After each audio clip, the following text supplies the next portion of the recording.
Why, in your estimation, is Harry Potter not evil and not something that parents should necessarily keep their kids away from?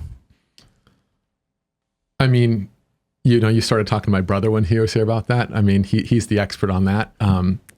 I kind of came to Harry Potter late, and so I'll tell this story, and I'll be a Harry Potter heretic in a way that we can laugh at. Is I remember when it first came, I didn't read any of them. I didn't really care about it because it was all about allegiance to Tolkien, and people like comparing this to Tolkien. I'm like, no, I was like a complete Tolkien nerd. Like, this is not comparable. I can't abide this.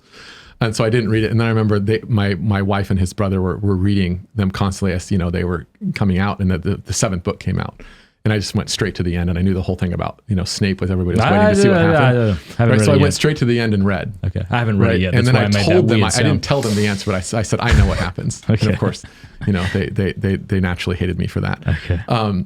But then I actually, when I married Star just absolutely loved Harry Potter. She read Harry Potter as they were coming out when she was about the age. Illiterate woman. I mean, she reads more literate than I am. Tolstoy and Dostoevsky. They're in a book club and they're reading all the great books. Right. I wish I could read them all. They're reading Dante right now. Wonderful.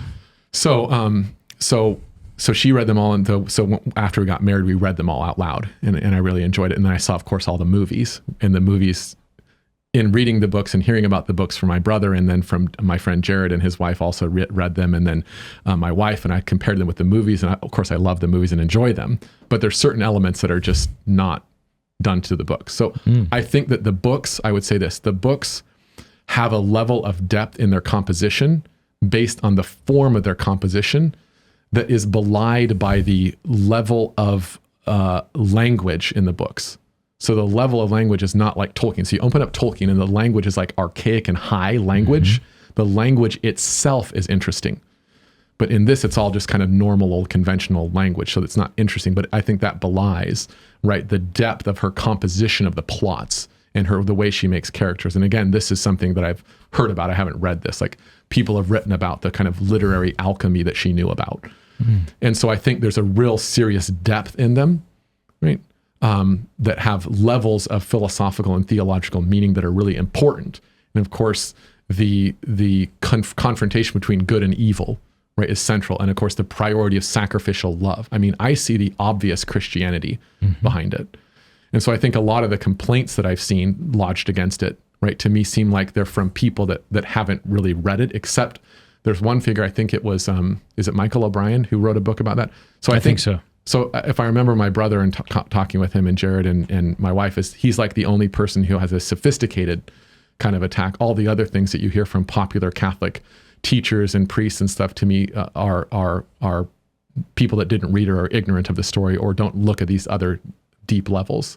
So oftentimes the complaints to me seem surfacey, like, well, the children are rebellious and that encourages rebellion. Or there are spells and wizards and witches. But then they like Tolkien.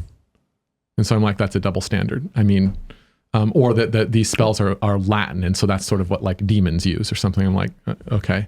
But yeah, I mean, we look at Latin all the time. Or that the protagonists use their magic to do nefarious things because they're lazy or something. Yes. I just think that to me, there's no good argument that I've heard to get rid of it. I think it has the good things in it are far greater than any of the negative things that people have mentioned.